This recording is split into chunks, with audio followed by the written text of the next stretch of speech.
Guys, good morning. Today we have to discuss about a important topic which is Ohm's law. Ohm's law is a very important topic in the electricity. So let us see what is Ohm's law. Okay, Ohm's law.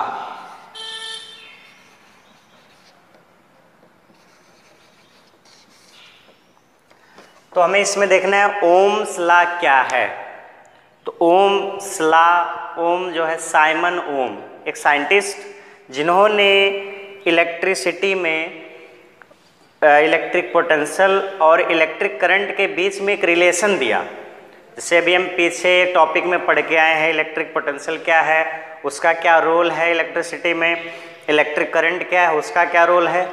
अब इन्होंने Simon ओम ने क्या किया, इन दोनों का आपसी relation देखा और उस रिलेशन को उन्होंने एक टर्म में बताया, एक फार्मूले में बताया, एक स्टेटमेंट में बताया, जिसको कहा गया ओम्स लॉ। तो इन्होंने इसके बारे में क्या बताया, इसको देखते हैं। तो इस ओम्स लॉ में जो इन्होंने रिलेशन बताया करंट I और पोटेंशियल V के बीच में जो बताया इन्होंने रिलेशंस, उनके लिए इन्होंने एक कंडीशन रखा। प्रैक्टिकल के बाद, एक्सपेरिमेंट के बाद इन्होंने जब देखा तब, और उन्होंने कंडीशन क्या रखा यहाँ पे कि एट ए कांस्टेंट टेम्परेचर कोई भी कंडक्टर हो, कंडक्टर में जिसमें इलेक्ट्रिसिटी फ्लो हो सके, ईजिली फ्लो हो सके, वो कहलाता है कंडक्टर। तो कंडक्टर की बात कर रहे हैं। किसी भी कंडक्टर में जब हम करंट फ्लो कराएंगे तो उस समय एक चीज़ का हमें ध्यान देना होगा कि जो टेम्परेचर होगा उस कंडक्टर का, जिस मेटल का बना होगा वो कंडक्टर, उसका जो टेम्परेचर होना चाहिए वो कांस्टेंट होना चाहिए। कांस्टेंट मीन्स ना तो हम उसे इंक्रीज करें ना डिक्रीज करें, ना तो घटाएं ना तो बढ़ाएं, जितना है प्रेजेंट टाइम पर उतना है उसका टेम्परेचर हमेशा बना रहे। तो ऐसे कंडीशन में इन्होंने बताया कि the current flowing through the conductor is directly proportional to the potential difference between the ends of that conductor. मतलब क्या बताया इन्होंने कि at the constant temperature according to Ohm's law है, ये स्टेटमेंट इन्होंने यही दिया। यही इन्होंने जो है कंक्लूजन पाया जब इन्होंने एक्सपेरिमेंट किया। और इसमें कंक्लूजन क्या था कि at a constant temperature the current flowing through the conductor is directly proportional to the potential difference between the ends of the conductor। जिस कंडक्टर में हम करंट फ्लो कराते हैं उस कंडक्टर के पोटेंशियल डिफरेंस जो उसके एंड्स के बीच में होगा, उस पोटेंशियल डिफरेंस के डायरेक्टली प्रोपोर्शनल ये होता है। इसको हम कहते हैं कि ओम्स लॉ। अब देखते हैं इनके अकॉर्डिंग, ओम्स लॉ के अकॉर्डिंग स्टेटमेंट जो हमने बताया वो आप सब लिख लेंगे, नोट्स अपना तैयार कर लेंगे। क्या चीज़, अगर भी एक बार में नहीं लिख पा रहे हैं, वीडियो को पॉज करके बैक करके आप स्टेटमेंट को लिखते जाएंगे। क्या, at a constant temperature the current flowing through the conductor is directly proportional to the potential difference through or between the end point of the conductor. कि कंडक्टर का जो एंड पॉइंट, जैसे ये मान लेते ये कंडक्टर है, ये कोई वायर है, इसका ये एक एंड पॉइंट है, ये दूसरा एंड पॉइंट है, दोनों एंड पॉइंट के बीच का जो पोटेंशियल का डिफरेंस होगा वो पोटेंशियल डिफरेंस होगा। यहाँ का पोटेंशियल अगर V1 मान लेते हैं, यहाँ का V2, तो इनका डिफरेंस जो आएगा delta V equal to V1 minus V2 or V2 minus V1। Means जो मैक्सिमम होगा उसमें से हम मिनिमम को माइनस करते हैं। अब इसके बाद जो है कि ये जो होता है और इसमें हम करंट फ्लो करा दें तो ये जो करंट होगा ये पोटेंशियल डिफरेंस के डायरेक्टली प्रोपोर्शनल होगा। यही ओम्स लॉ है। तो आप लोग इसके इस स्टेटमेंट को आप लिख लेंगे, हमने बता दिया। वीडियो को पॉज करके या उसे बैक करके आप लिखते जाएंगे, नोट तैयार करते जाएंगे। अब हम इस लॉ के अकॉर्डिंग देखेंगे। तो बताया क्या गया है कि कोई कंडक्टर होना चाहिए, उसमें हम करंट फ्लो कराएं, उनका पोटेंशियल डिफरेंस कुछ होना चाहिए। ऐसे कंडीशन में हम दोनों का रिलेशन फाइंड करते हैं। तो उस रिलेशन के लिए हमारे पास दो चीज़ें इंपॉर्टेंट होनी चाहिए। क्या क्या, एक तो करंट होना चाहिए और दूसरा क्या, पोटेंशियल डिफरेंस। तो इसके लिए हम मान लेते हैं let current I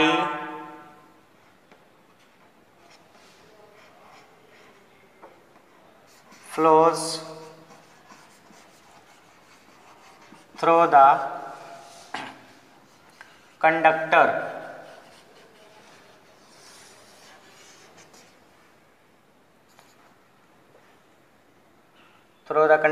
and potential difference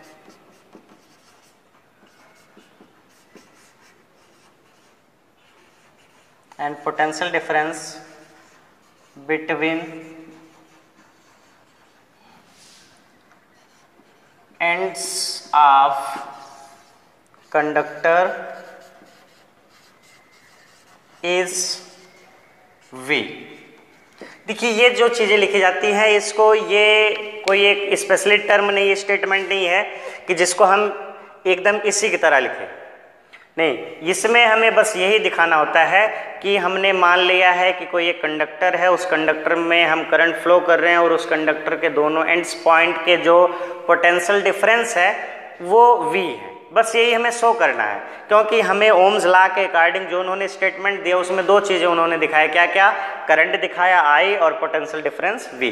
इसलिए इन दोनों चीज़ों की ज़रूरत है, इसको हम मानते हैं, इसको हम किसी भी वे से लिख सकते हैं, लेकिन सेंस इसका यही आना चाहिए कि कोई एक वायर है, उस वायर के दोनों एंड्स पॉइंट के जो पोटेंशियल डिफरेंस है वो V है और उनमें जो करंट फ्लो कर रहा है वो I कर रहा है। तो बस इसी चीज़ को दिखाना होता है। अब इस अकॉर्डिंग टू ओम्स लॉ हम ये देखेंगे कि ये स्टेटमेंट किस तरह हम प्रूफ कर सकते हैं। तो according to Ohm's law, according to Ohm's law में क्या है कि बताया गया है कि करंट जो है वो डायरेक्टली प्रोपोर्शनल होता है किसका, पोटेंशियल डिफरेंस V का। तो पोटेंशियल डिफरेंस V के डायरेक्टली प्रोपोर्शनल, ये प्रोपोर्शनल का साइन है, डायरेक्टली ये, तो V is directly proportional to Y और I is directly proportional to V। Directly proportional में दोनों एक दूसरे के डायरेक्टली प्रोपोर्शनल होते हैं, यानी एक फैक्टर की जो वैल्यू आएगी उसी के अकॉर्डिंग दूसरे भी फैक्टर की वैल्यू आती है। तो यहाँ पे अकॉर्डिंग टू ओम्स लॉ में हमने बताया क्या है कि at a constant temperature the current flowing through the conductor is directly proportional to the potential difference between the ends of the conductor.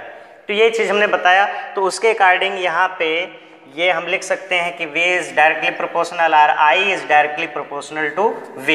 तो इसको हम आगे फिर लिखेंगे, ये जो प्रोपोर्शनल का साइन है, प्रोपोर्शनल का साइन हमेशा हम इक्वल में चेंज करते हैं, और जब भी प्रोपोर्शनल का साइन हम इक्वल में चेंज करते हैं तो कोई ना कोई कांस्टेंट आता है, और यहाँ का कांस्टेंट साइमन ओम ने लिया है R इंटू I, या हम लिख सकते हैं R equal to V upon I, क्योंकि एक नया फैक्टर, ये नई चीज़ हमें मिली है। तो R equal to Ohm's law के अकॉर्डिंग ये नया चीज़ मिला, जो प्रोडक्ट मिलता है उसी की वैल्यू हम यहाँ पे लिखते हैं। तो R इक्वल टू क्या हो जाएगा, V अपान I। इसके लिए हम यहाँ दिखा सकते हैं where R is a constant which is called resistance, which is called resistance, जिसको हम क्या कहते हैं, रेजिस्टेंस कहते हैं। R यहाँ पे कांस्टेंट वैल्यू है।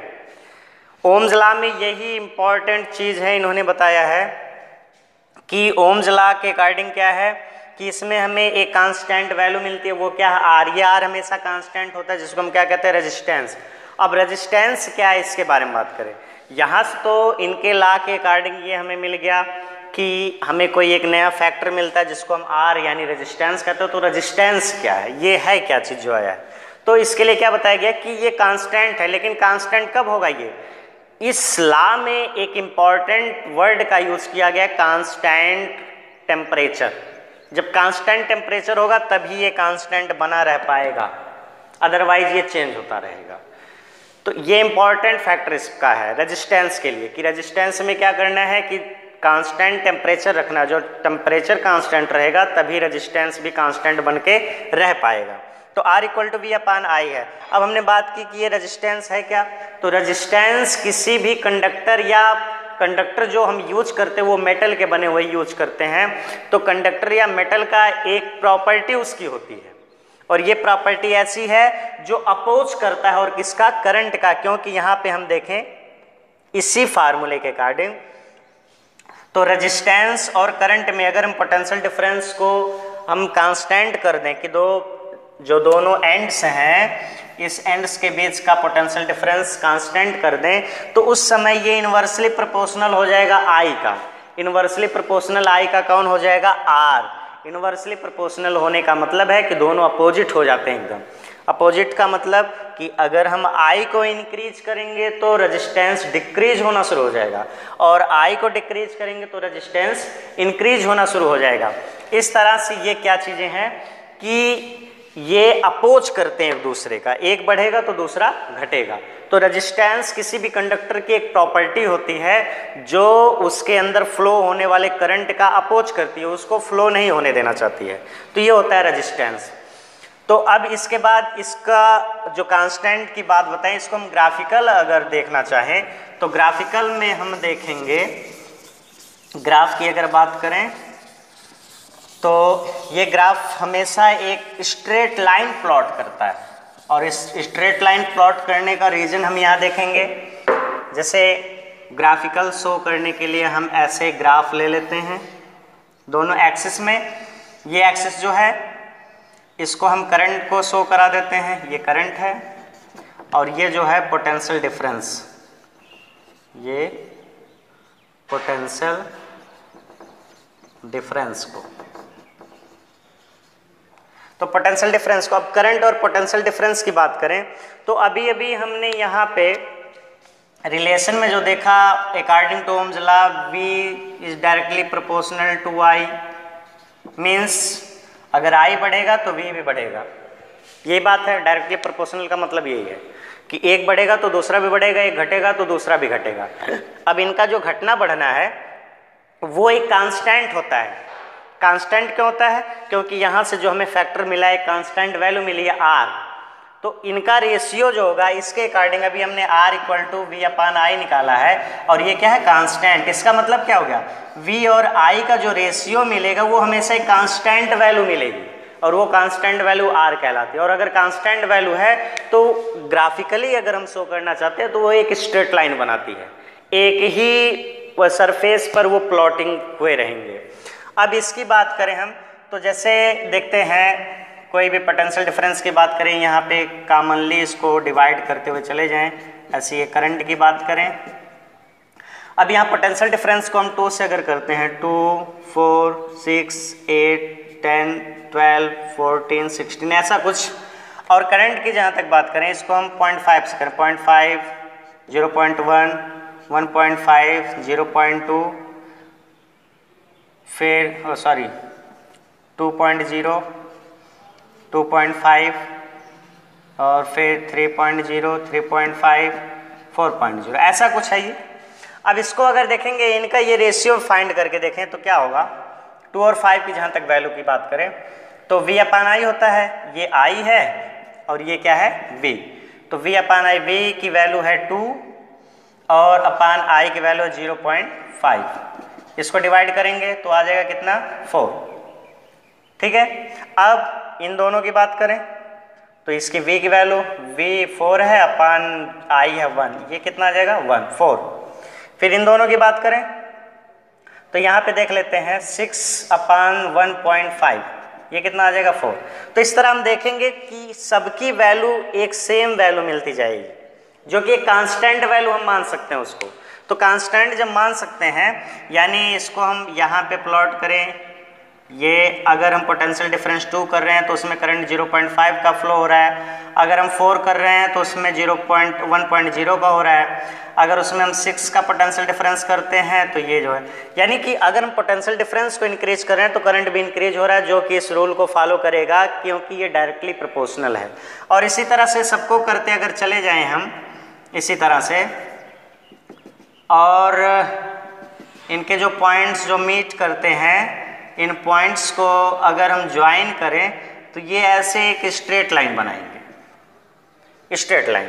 तो जब भी potential difference, Ohm's potential difference की रेजिस्टेंस की बात करें, ओम्स रेजिस्टेंस, ओम का जो रेजिस्टेंस है, जो इनके रूल के, जो इनके लॉ के अकॉर्डिंग रेजिस्टेंस आता है, वो हमेशा ग्राफिकली स्ट्रेट लाइन बनाता है।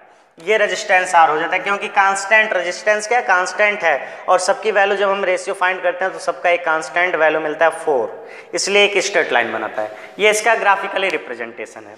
तो ये ओम्स लॉ की बात करें तो ओम्स लॉ में हमने बता दिया कि ओम्स लॉ कब फॉलो करता है, कांस्टेंट टेम्परेचर पे। जब तक कांस्टेंट टेम्परेचर नहीं होगा तब तक ओम्स लॉ जो है वो फॉलो नहीं कर पाएगा, ओम्स लॉ कहीं अप्लाई हो ही नहीं पाएगा। तो ये ओम्स लॉ की बात रही। अब इसमें जो है, और इसी चीज़ को हमने बताया कि रेजिस्टेंस क्या है, जिसको हम कंडक्टर का रेजिस्टेंस कहते हैं। तो कंडक्टर का रेजिस्टेंस या रेजिस्टेंस जो है वो एक प्रॉपर्टी है किसी भी कंडक्टर की, जो अपोज करती है फ्लोइंग करंट की। जो करंट फ्लो होता है उसको क्या करता है, ये अपोज करता है। तो इस तरह से ये जो है हो जाएगा ओम्स लॉ। ओम्स लॉ के अकॉर्डिंग फार्मूला हमें मिल गया। अब उसकी यूनिट को देख लेते हैं, यूनिट उसकी क्या है। यूनिट की बात करें, हमें फार्मूला मिला R = V/I। इसके अकॉर्डिंग अगर हम बात करें तो unit of R means unit of R = unit of V upon unit of I, unit of V upon unit of I। तो यूनिट ऑफ V क्या है, पोटेंशियल डिफरेंस या पोटेंशियल की यूनिट क्या होती है, वोल्ट। उसकी साइन यूनिट की बात करें तो वोल्ट, और ये I जो है ये करंट है, करंट का क्या होता है, एम्पियर। तो इसको हम लिख सकते हैं वोल्ट पर एम्पियर। या रेजिस्टेंस के बारे में किन्होंने बताया, साइमन ओम ने, इसलिए इनकी रेजिस्टेंस की जो SI यूनिट हो जाएगी तो वो हो जाएगी ओम, और इसको हम एक साइन के थ्रू एक्सप्रेस करते हैं जिसको ओमेगा बोलते हैं। ये ओमेगा या ओम, ये ओम लिखें या तो इस ओमेगा साइन को बना दें, यूनिट दोनों सेम, दोनों बात एक ही। तो ये हो जाता है यूनिट ऑफ रेजिस्टेंस। अब हम इसमें कुछ एग्जाम्पल देख लेते हैं। एग्जाम्पल जो भी है कि इस बेस पे, एग्जाम्पल का मतलब है न्यूमेरिकल्स इनके, कि इस बेस पे न्यूमेरिकल्स क्या आ सकते हैं। तो इसके लिए और एक चीज़ ध्यान रहे कि जो न्यूमेरिकल्स जब भी हम सॉल्व करते हैं तो उस न्यूमेरिकल्स में जब उसकी वैल्यू फाइनली हम लिखते हैं तो उस समय हम क्या करते हैं कि उसके साथ साथ उसके यूनिट को भी लिखना ज़रूरी है। ये हमने पहले भी बताया है और अब भी बता रहे हैं। तो हम कोई क्वेश्चन नोट कर लेते हैं कि क्वेश्चन क्या है, कि पोटेंशियल डिफरेंस, क्वेश्चन ही है potential difference between ends of a wire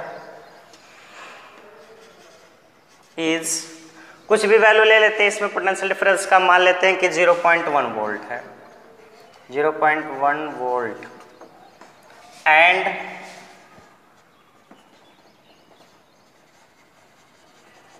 current is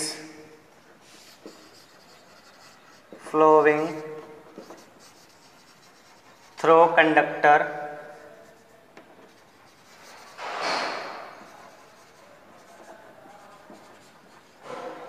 and current is flowing through conductor। इसको हम कुछ भी ले लेते हैं कि किसी भी एम्पियर का या कुछ भी जो है मान लेते हैं। Current is flowing through conductor 2 amperes मान लेते हैं, ये 2 एम्पियर्स है। Find the resistance of the wire or conductor, जो भी है हमें इसमें रेजिस्टेंस को फाइंड करना है। ऐसे तो क्वेश्चन दिया रहेगा, हमने क्वेश्चन न्यूमेरिकल्स को सॉल्व करने के लिए बताया था। इसमें हम क्या करते हैं, पहले जो क्वांटिटीज़ दी गई उन क्वांटिटीज़ को हम नोट कर लेते हैं। सॉल्यूशन के लिए इसके अगर बात करें तो क्वांटिटीज में क्या क्या दी गई है, एक वोल्ट मतलब क्या, वोल्ट किसकी यूनिट होती है, पोटेंशियल डिफरेंस की, और पोटेंशियल डिफरेंस को हम किससे इंडिकेट करते हैं, V से, V इक्वल टू 0.1 वोल्ट। और सेकेंड क्वांटिटी यहाँ क्या दी गई, 2 एम्पियर, और एम्पियर किसकी यूनिट होती है, करंट की, इसलिए करंट की वैल्यू हो जाएगी 2 एम्पियर। तो हमारे पास वोल्टेज है और क्या है, करंट है, और हमें फाइंड क्या करना है उसको भी लिख लेते हैं। ऐसे लिखने के बाद फिर हम जितने भी क्वांटिटी है सब में सोचते हैं कि इनमें, इनके बीच में किस रिलेशन का फार्मूला है, कैसा रिलेशन इनका है। तो V I और R में रिलेशन हमें पता है, R इक्वल टू होता है V upon I, R equal to V upon I होता है। और इसको हम अगर सॉल्व करें तो यहाँ पे हो जाएगा R इक्वल टू V की वैल्यू क्या है, 0.1 और I की वैल्यू है 2, तो 2 से 0.1 में डिवाइड कर देंगे, कितना हो जाएगा 0.05, ये इतना हो जाएगा ओम, ओमेगा से इसको इंडिकेट कर देते हैं ऐसे, ये इसका आंसर हो जाएगा। तो इतना रेजिस्टेंस मिलेगा। तो इस बेस पे ऐसे क्वेश्चंस, ऐसे न्यूमेरिकल्स आते रहते हैं जिनको हमें सॉल्व करना होता है, और सॉल्व करने के लिए हमने बताया है कि हम किस तरह से उसको सॉल्व करते हैं। तो सॉल्व करने का मेथड यही है कि इसमें हम क्या करें, उसमें पहले जो भी क्वांटिटीज़ दी गई हों उन क्वांटिटीज़ को नोट कर ले, फिर रिलेशन देखें क्या रिलेशन है इन क्वांटिटीज़ में, तब जाके हम उसको सॉल्व करते हैं। ओके, तो ये इस बेस पे न्यूमेरिकल्स थे। और अब हम आगे देखते हैं कुछ ऐसे फैक्टर्स हैं जो इफेक्टेड करते हैं ओम्स लॉ को। ओम्स लॉ मीन्स रेजिस्टेंस को अफेक्ट करने वाले कुछ फैक्टर्स हैं, उनके बारे में हम बात करें। तो फैक्टर्स को थोड़ा सा देख लेते हैं क्या फैक्टर्स हैं। अभी यहाँ पे अभी हमने बताया कि रेजिस्टेंस जो होता है वो फार्मूले के according because R equal to V upon I होता है, तो I के ये प्रोपोर्शनल हो गया है, इसका मतलब है, और करंट के क्या है कि उसका इन्वर्सली प्रोपोर्शनल है। तो पोटेंशियल तो किसी भी एंड्स का हम कोई भी वायर ले लेंगे, उसका एक जो फिक्स हम पोटेंशियल दे देते हैं। अब रेजिस्टेंस और उसके बीच करंट का रिलेशन के बारे में बात करें तो इसको देखें, तो ये जो रेजिस्टेंस की बात करें और करंट की बात करें, तो इन दोनों में अगर हम रेजिस्टेंस को डबल कर दें तो ये इसका क्या हो जाएगा, हाफ हो जाएगा, और इसको हाफ कर दे तो ये इसका डबल हो जाएगा, क्योंकि इन्वर्सली इसका अपोजिट है ये, ठीक है। और फैक्टर्स की जहाँ तक हम बात करें तो फैक्टर का मतलब होता है कि जो हम यहाँ पे सिस्टम बना रहे हैं उस सिस्टम में क्या चीज़ है और वो किस बेस पे इस चीज़ को, इस प्रोसेस को आगे कराता है। तो इसमें हमें क्या चाहिए, कंडक्टर वायर चाहिए। तो वायर में जो वायर मीन्स एक लेंथ इसमें होगी, कुछ ना कुछ थिकनेस होगी, ठीक है, ऐसी चीज़ों के लिए। तो लेंथ की अगर बात करें तो आप लोग समझ लीजिएगा कि लेंथ जो होगी ये डायरेक्टली प्रोपोर्शनल रेजिस्टेंस का हो जाएगा। लेंथ जो होती है वो डायरेक्टली प्रोपोर्शनल रेजिस्टेंस का हो जाता है, यानी रेजिस्टेंस का डायरेक्टली प्रोपोर्शनल क्या हो जाएगा, लेंथ। मीन्स जितना ज़्यादा लेंथ होगा रेजिस्टेंस उतना ही ज़्यादा होगा। रेजिस्टेंस ज़्यादा होने का मतलब करंट का अपोज उतना ही होगा, यानी करंट हमारा जो होगा वो वीक तब होता चला जाएगा, ऐसी चीज़। ये लेंथ के लिए हो गया। टेम्परेचर के लिए बताया गया था, कांस्टेंट टेम्परेचर होने के लिए, तो यहाँ पे टेम्परेचर भी जो होता है वो डायरेक्टली प्रोपोर्शनल के लिए होता है, रेजिस्टेंस के लिए, कि अगर हम टेम्परेचर को बढ़ाते जाएंगे तो रेजिस्टेंस भी क्या होता जाएगा, बढ़ता जाएगा। ये इसका हो गया। एक आता है थिकनेस। थिकनेस में हम एरिया लेते हैं, एरिया। तो एरिया जो होता है ये रेजिस्टेंस का, ये इन्वर्सली हम इसको करेंगे 1/A, इन्वर्सली मीन्स अगर एरिया ज़्यादा होगा तो रेजिस्टेंस कम होगा और एरिया कम होगा तो रेजिस्टेंस ज़्यादा होगा, ये इन्वर्सली प्रोपोर्शनल हो जाता है। और उसके बाद जो इसमें अगर बात करें और फैक्टर्स की, तो ये थिकनेस की बात हो गई, लेंथ की बात हो गई, टेम्परेचर की, ऐसी ये तीन चीज़ें हैं। और इसमें अगर बात करें कि मटेरियल, नेचर ऑफ मटेरियल की, नेचर ऑफ मटेरियल में जो है ये मटेरियल के ऊपर डिपेंड करता है उसका नेचर क्या है। मटेरियल का मतलब जो हमारा मेटल है वो कौन सा मेटल है, वो किस नेचर का है, उसकी प्रॉपर्टी कितनी है, उसके ऊपर डिपेंड करता है। जैसे हम बात करें तो जो सिल्वर है उसका रेजिस्टेंस सबसे कम होता है। वो बहुत अच्छा कंडक्टर माना जाता है इलेक्ट्रिसिटी के लिए, लेकिन हम उसका यूज़ नहीं करते हैं बिकॉज क्योंकि वो महंगा है, ठीक है। और महंगा के साथ साथ वो उसकी जो स्ट्रॉन्गनेस है वो हम जो आज कॉपर का यूज़ करते हैं उसकी अपेक्षा कम है। वो स्ट्रॉन्गनेस का मतलब है कि मेल्टिंग पॉइंट की बात करें तो इसलिए कॉपर का हम यूज़ करते हैं, लेकिन कॉपर का जो मटेरियल है उसका नेचर ये कि इसका रेजिस्टेंस ज़्यादा कुछ है, लेकिन हम फिर भी अदर जो और मेटल्स हैं उनके अपेक्षा इसका कम है तो हम इसका यूज करते हैं। एल्युमिनियम हुआ, कॉपर हुआ, तो ये हो गया इसका नेचर। बाकी तीन चीज़ें तो इम्पॉर्टेंट इसके लिए है। क्या है? टेम्परेचर। टेम्परेचर अगर बढ़ेगा तो रेजिस्टेंस भी बढ़ेगा, टेम्परेचर घटेगा तो रेजिस्टेंस भी घटेगा। दूसरी बात आ गई लेंथ की, तो लेंथ अगर वायर का बढ़ेगा तो रेजिस्टेंस भी बढ़ेगा, लेंथ घटेगी तो रेजिस्टेंस भी घटेगा। तो ये डायरेक्टली प्रोपोर्शनल है। बाकी क्रॉस सेक्शनल एरिया इसको बोलते हैं, जो इसकी थिकनेस होती है, मोटाई, वायर की मोटाई। जैसे ये मान लेती है वायर है, ये इसकी मोटाई होगी थिकनेस, ये क्रॉस सेक्शनल एरिया बोला जाता है। तो क्रॉस सेक्शनल एरिया के इन्वर्सली प्रोपोर्शनल होता है, यानी मोटाई जितनी ज़्यादा रहेगी रेजिस्टेंस उतना ही कम रहेगा, और मोटाई जितनी कम रहेगी रेजिस्टेंस उतना ज़्यादा होता जाएगा। तो इस तरह से ये कुछ फैक्टर्स हैं जो इनको अफेक्टेड करते हैं, और इन फैक्टर्स से इनको मिला करके हम आगे जब इनका कम्बिनेशन बनाते हैं तो नई चीज़ हमें मिलती है, और उस नई चीज़ का हम जो है डिस्कस करेंगे नेक्स्ट वीडियो में। आज के लिए इतना ही, थैंक्स।